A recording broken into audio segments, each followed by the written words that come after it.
প্ৰভু ঈশ্বৰ বুলি কোৱা যায় মই সেই শব্দটো বেয়া পাওঁ জুবিন গাৰ্গক ভাল পাওঁ বহুত ভাল পাওঁ জুবিন গাৰ্গৰ প্ৰতিটো গান ভাল লাগে তেওঁ মানৱীয়তা গুণবোৰ ভাল লাগে আৰু কথা হ'ল জুবিন গাৰ্গ নিৰ্দোষী বুলি প্ৰমাণ কৰিছে মাজুলী গড়মূৰৰ সত্ৰাধিকাৰ পৰমানন্দ দেৱগোস্বামীয়ে তেওঁ কৈছে যে জুবিন গাৰ্গ নিৰ্দোষী আৰু লগতে এইটোও কৈছে যে জুবিন গাৰ্গে সত্ৰাধিকাৰক একো বেয়াকৈ কোৱা নাছিল জুবিন গাৰ্গে বোলে সত্ৰাধিকাৰসকলক একো বেয়াকৈ কোৱা নাছিল পৰমানন্দ দেৱগোস্বামীয়ে কৈছে আৰু যদি জুবিন গাৰ্গে বেয়াকৈ সত্ৰাধিকাৰসকলক একো কোৱা নাছিল তেনেহ'লে ইমান বিতৰ্ক কিয় কৈছিল আৰু তেনেহ'লে মহেশ গোস্বামীদেৱে জুবিন গাৰ্গক কিয় ইমান বেয়াকৈ ক'লে জুবিন গাৰ্গক ক'লে যে জুবিন গাৰ্গক চৰিয়াম লগতে এইটোও ক'লে যে জুবিন গাৰ্গ দুৰাৰোগ্য ৰোগত আক্ৰান্ত হওক কথাটো হৈছে এজন প্ৰভু ঈশ্বৰ বুলি কোৱা লোকৰ মুখত ইমান বেয়া ভাষাই শোভা পায় জানো ভাল লাগে জানো যাক মানুহে প্ৰভু ঈশ্বৰ বুলি কয় সন্মান কৰে তেওঁৰ মুখত তেওঁ চিন্তাধাৰা ইমান বেয়া হ'ব বুলি হয়তো কোনেও ভাবা নাই এই বিতৰ্কৰ পিছতে তেওঁলোকৰ চিন্তাধাৰাবোৰ ওলাই পৰিছে তেওঁলোকে কিমান বেয়া চিন্তা কৰিব পাৰে এয়া চাওক মই শুনাইছোঁ মহেশ দেৱগোস্বামীৰ ভাষ্য দুৰাৰোগ্য ৰোগবোৰ আছে ধৰিব আৰু তললৈ নমাই দিব যদি দিয়ে তাক কাণটো দিয়ে চৰ দিম মই নিজে আঁঠু কঢ়াই লৈ যিটো ভগৱান বুলি স্বীকাৰ নকৰা উক্তি তেনেকুৱাত আমি সাৱধান মানুহে হাঁহিব এতিয়া শ্ৰীকৃষ্ণ অসমলৈ 3বাৰ আহিছে এবাৰ গুৱাহাটীলৈ আহিছে কিন্তু আৰু এবাৰ তেওঁ আহিছিলে শদিয়ালৈ আকৌ আৰু এবাৰ তেওঁ আহিছিলে হেৰিয়ালৈ তেজপুৰলৈ শ্ৰীকৃষ্ণৰ ঘৈণীয়েক মানে পৰিবাৰ 3গৰাকী এতিয়া শুনিলে তেওঁলোক মানে প্ৰভু ঈশ্বৰসকলে কেনেকুৱা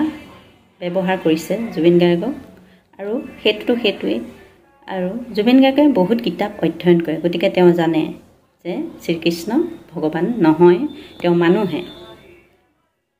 আৰু বেলেগ এজন মানুহে কৈছে যে শ্ৰীকৃষ্ণ 3বাৰ অসমলৈ আহিছিলে এবাৰ আহিছে গুৱাহাটীত এবাৰ আহিছে তেজপুৰত আৰু এবাৰ আহিছে শদিয়াত গতিকে জুবিন গাৰ্গে যিবোৰ কথা জানে তাৰ ওপৰতহে বিতৰ্ক কৰিছে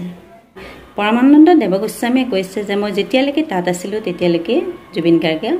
মুখত এইবিলাক শব্দ আমি শুনা নাছিলোঁ তেওঁ যেতিয়া জুবিন গাৰ্গক বঁটাটো দিছিলে তাৰ পিছতে ঘৰলৈ গুচি আহিছিলে তেওঁ তাৰ পৰা গুচি আহিছিলে আৰু তেওঁ বোলে ৰাতিপুৱাহে গম পাইছিলে যে এই কিবা এটা মানে বিতৰ্ক হৈছে বুলি আৰু পৰমানন্দ দেৱগোস্বামীয়ে যিবোৰ কথা কৈছে এই কথাবোৰ যেন তেওঁক কোনোবাই শিকাই দি আছে অফ কেমেৰাত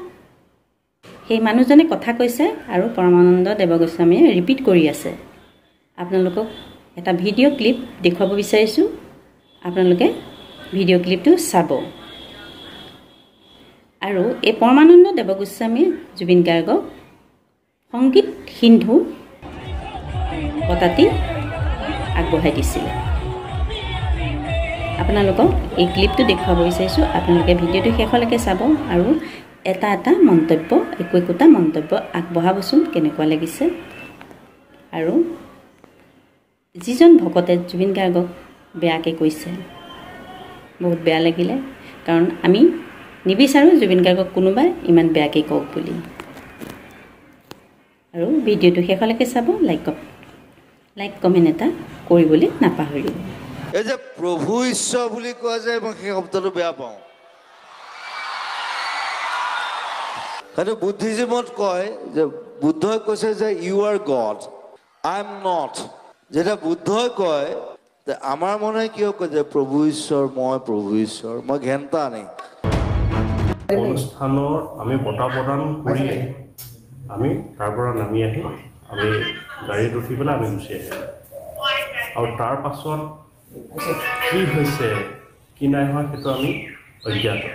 ৰাতিপুৱা কিছুমান মই ভিডিঅ' পাইছোঁ আৰু সেই ভিডিঅ'সমূহ মই সূক্ষ্মভাৱে বাৰে বাৰে মই চাইছোঁ আৰু ইয়াৰ পৰা মই এটা কথাই মই বুজি পাইছোঁ যে আজি আমি ভগৱানক আমি ঈশ্বৰ বুলি ক'ব পাৰোঁ আজি মই নিজক নিজেই মই ভগৱান বুলি মই কেতিয়াও নকওঁ। গতিকে মই কোনোদিন ভগৱান নহয়ও, আৰু সেইবাবেই হয়তো জুবিন গাৰ্গ ডাঙৰীয়াই কিছু সত্ৰাধিকাৰ সকলৰ ওপৰত একো কৰা নাই, এটা শব্দও কোৱা নাই। ভাৰতৰত্ন ডক্টৰ ভূপেন হাজৰিকাদেৱক উহ ৰাম, মোক সেইবিলাক নালাগে। আগবাঢ়ি আহিবৰ বাবে অনুৰোধ জনাইছোঁ। আমাৰ গড়মূৰ সত্ৰৰ সন্মানীয় সত্ৰাধিকাৰ প্ৰভু ঈশ্বৰ শ্ৰী শ্ৰী পৰমানন্দ দেৱ গোস্বামী প্ৰভুৱে এই যে প্ৰভু ঈশ্বৰ বুলি কোৱা যায়, মই সেই শব্দটো বেয়া পাওঁ। সেইটো বুদ্ধিজিমত কয় যে বুদ্ধই কৈছে যে you are God, I am not. যেতিয়া বুদ্ধই কয়, আমাৰ মনে কিয় কয় যে প্ৰভু ঈশ্বৰ, মই প্ৰভু ঈশ্বৰ, মই ঘেণ্টা আনি। জুবিন গাৰ্গ ডাঙৰীয়াই এটা কথা কৈছে যে প্ৰভু ঈশ্বৰ, এই শব্দটো তেওঁ ক'বলৈ যাওঁতে তেওঁ নিজৰ মনৰ ফালৰ পৰা তেওঁ যদিহে নিজস্ব কিছু আছে, তেন্তে সেইটোত তেওঁৰ নিজৰ ব্যক্তিগত সমস্যা বা নিজৰ ব্যক্তিগত এটা বিষয়। গতিকে তাত কিবা আছে বুলি বা তাত কিবা বিতৰ্কৰ কিবা সমস্যা আছে বুলি মই কিন্তু নাভাবোঁ। পিছত সমিতি গৈ পেলাই তেওঁ ক'লেগৈ যে আপুনি এইটো এটা ভুল মন্তব্য আপুনি আগবঢ়ালে, আৰু তেতিয়া তেওঁ কৈছে যদিহে মই অজ্ঞানকৃতভাৱে যদিহে মই কিবা কৈছোঁ তেনেহ'লে আই এম চৰি। আৰু কথা সিমানতে শেষ, আৰু ইমান বিতৰ্কৰ বিষয় মানে এইটো থাকিব লাগে বুলি মই সেইটো নাভাবোঁ। সকলৰ ওপৰত একো কৰা নাই, এটা শব্দও কোৱা নাই,